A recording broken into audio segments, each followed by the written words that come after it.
Yo, what's up, everybody? Welcome back to Blop Blop. Tonight we are talking about players who are on the rise. Their stock is up. 2022, they're going to the moon, baby. They're going to the moon.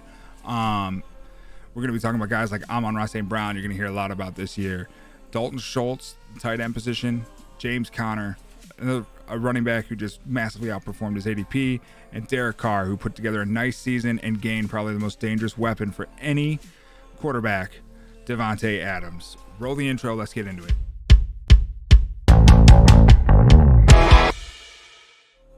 All right, let's talk about our first guy, Derek Carr. Great year last year. Obviously made Hunter Renfrow a great target. Was a great pickup, late draft guy. 4,804 yards, 23 touchdowns, 14 interceptions. Pre-rankings for the draft last year, QB 21. That's an average for, I went through and was kind of looking at a bunch of guys and where they had Derek Carr. They had him around 21. It was about the average. He finished the year in most leagues QB 13. That's a solid jump up. I know QB in that range, a few points can change anything. If he had like 10 less points, I think he would have dropped down to like 16 or something like that. If he had 30 more points, he'd be in the top 10.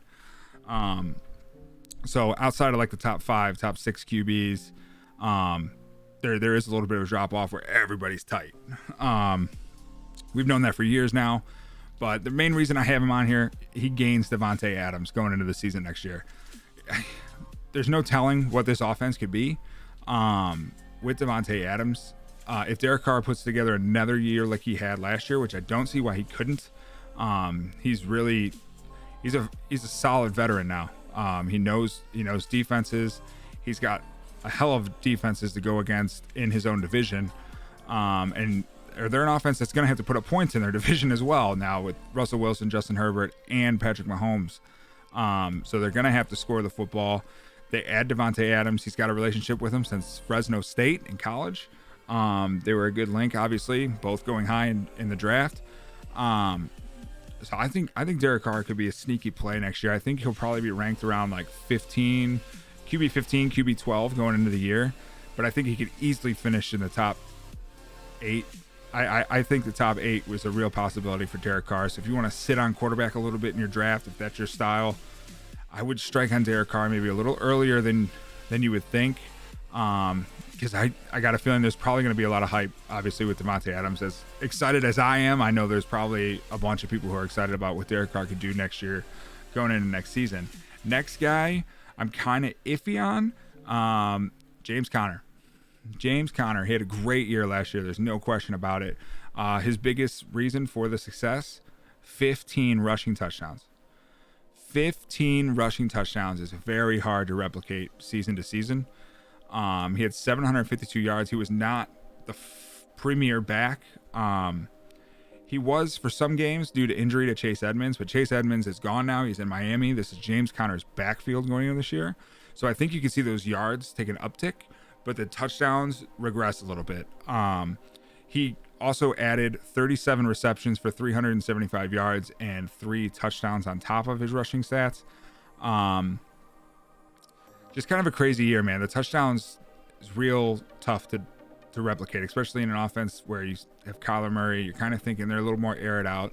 They kind of surprised people with James Conner down in the goal line being as effective as they were and very efficient running down in the red zone. Pre-draft, James Conner obviously was ranked as a 41st overall running back. He was over there because they had Chase Edmonds.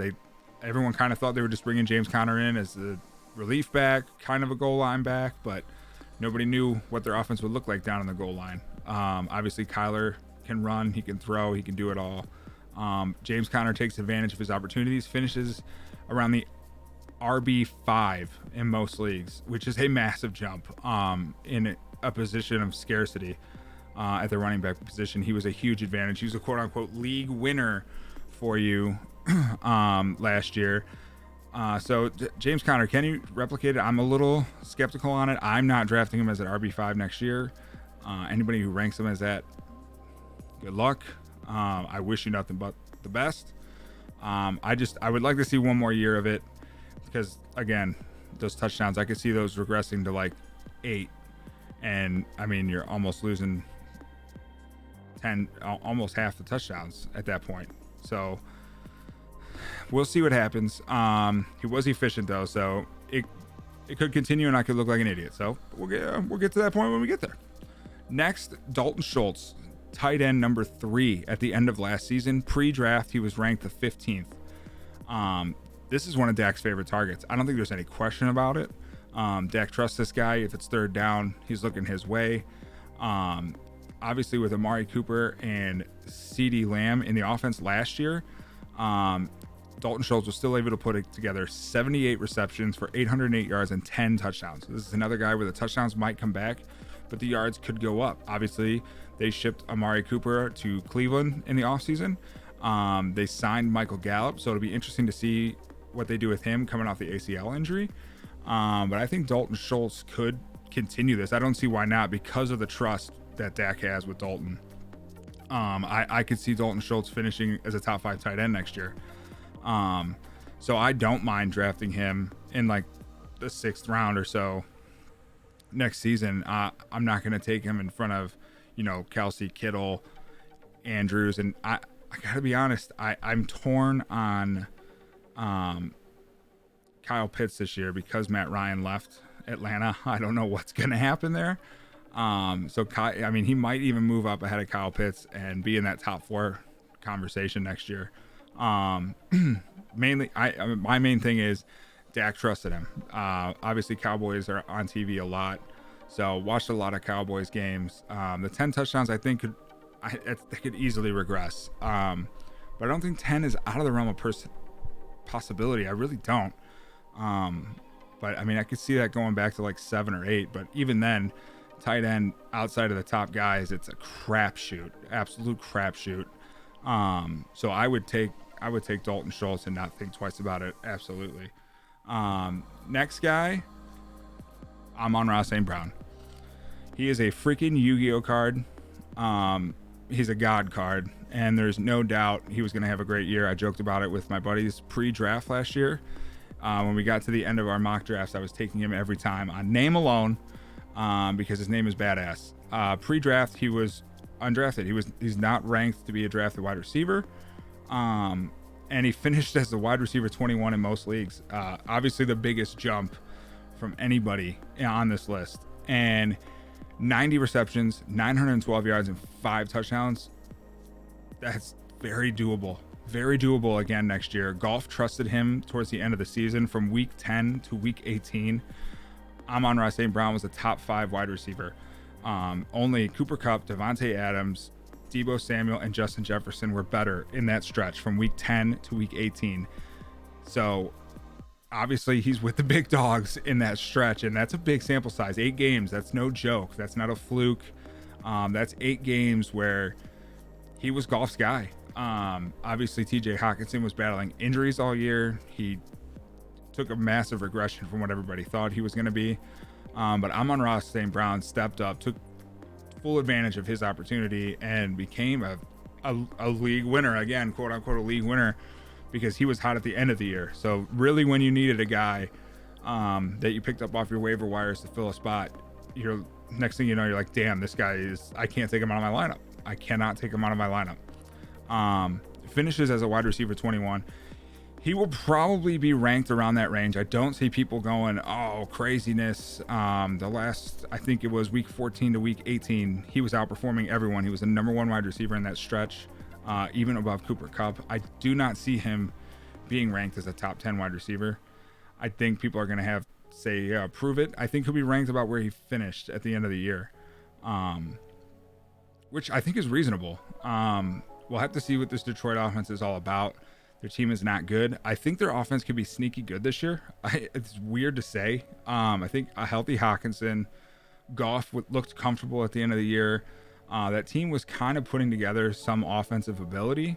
Their defense is not great. They're going to be down in games. They're going to have to come back. So I think Amon-Ra could replicate this year that he had this season, but do it for the entirety of the season. So he could crack 100 receptions and 1,000 yards. I don't think that's out of the realm of possibility.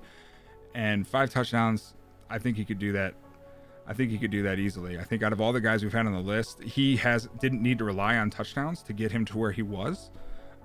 He did it with yards and receptions, and that's what you love to see. You could see upside there where, man, maybe he catches 8 to 10 touchdowns and he finishes as a top 10 wide receiver, which it would be insane. But it'd be great to see because he's got a badass name. He's Amon-Ra St. Brown. He's a freaking Yu-Gi-Oh card. So those are the guys we got to talk about today. Next week, we're going to do a video on guys that I think are falling. Their stock is just not where it should be. And I think they're not going to the moon. They're going to the core, the earth core. They're just so down there.